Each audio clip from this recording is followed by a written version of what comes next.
വരുന്നത് നിയമസഭാ തെരഞ്ഞെടുപ്പാണ്. ഇനി തെരഞ്ഞെടുപ്പ് അംഗത്തിലേക്ക്.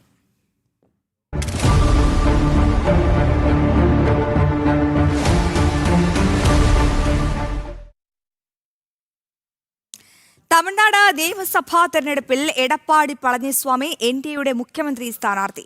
കേന്ദ്രമന്ത്രിയും ബിജെപി നേതാവുമായ പീയൂഷ് ഗോയലാണ് പ്രഖ്യാപനം നടത്തിയത്.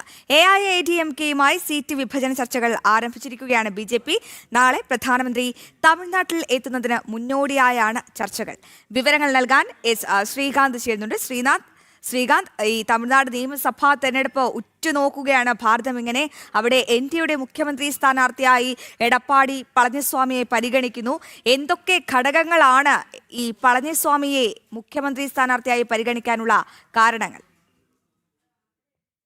തമിഴ്നാട് നിയമസഭാ തെരഞ്ഞെടുപ്പിൽ എടപ്പാടി പളനിസ്വാമി എൻഡിഎയുടെ മുഖ്യമന്ത്രി സ്ഥാനാർത്ഥിയാകും എന്ന് ബിജെപി നേതാവും കേന്ദ്രമന്ത്രിയുമായ പീയൂഷ് ഗോയൽ പ്രഖ്യാപനം നടത്തിയിരിക്കുന്നു.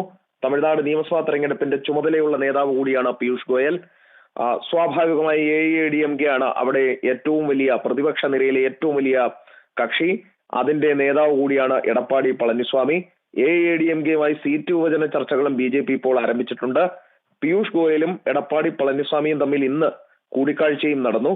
നാളെ പ്രധാനമന്ത്രി തമിഴ്നാട്ടിൽ എത്താനിരിക്കുകയാണ്. അതിന് മുന്നോടിയായാണ് ഈ കൂടിക്കാഴ്ചകളും പ്രഖ്യാപനവും വന്നത്. എഐഎഡിഎംകെയുടെ നേതൃത്വത്തിൽ ബിജെപി, എഐഎഡിഎംകെ, എഎംഎംകെ ഉൾപ്പെടെയുള്ള പ്രമുഖ കക്ഷികൾ ചേർന്നിട്ടാണ് അവിടെ ഡിഎംകെ സർക്കാരിനെതിരെ മത്സരിക്കാൻ പോകുന്നത്. നാളെ പ്രധാനമന്ത്രി അവിടുത്തെ തെരഞ്ഞെടുപ്പ് പ്രചാരണ പ്രവർത്തനങ്ങൾക്ക് തുടക്കം കുറിക്കും. ശരി ശ്രീകാന്ത്, വിവരങ്ങൾ വ്യക്തമാണ്. തമിഴ്നാട് നിയമസഭാ തെരഞ്ഞെടുപ്പിൽ എടപ്പാടി പളനിസ്വാമി എൻഡിഎയുടെ മുഖ്യമന്ത്രി സ്ഥാനാർത്ഥിയാണ്. കേന്ദ്രമന്ത്രിയും ബിജെപി നേതാവുമായ പീയൂഷ് ഗോയലാണ് ഈ പ്രഖ്യാപനം നടത്തിയത്. വിവരങ്ങൾ നൽകുകയായിരുന്നു ശ്രീകാന്ത്.